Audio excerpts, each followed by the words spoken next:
আমার মনে হয় যে গতকাল আমার সাথেও পুলিশের মারাত্মক ঘটনা ঘটেছে এবং চিন্তা জানানোর কোনো ভাষা নেই।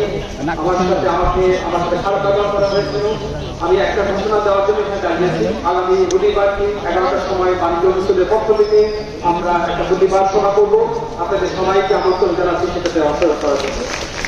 একটা কথা বলতে চাই, যে লাশগুলো কবরে চলে গেছে, যে রক্ত বয়েছে, এই লাশ আর রক্ত আমরা ভুলবো না।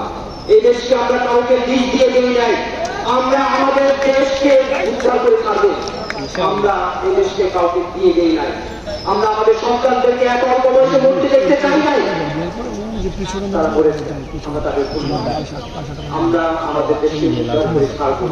আপনাদের সবাইকে 11 তারিখ রবিবার 11টার সময় এইখানে আমাদের সাথে যোগ দেওয়ার জন্য অনুরোধ করছি। ধন্যবাদ সবাইকে।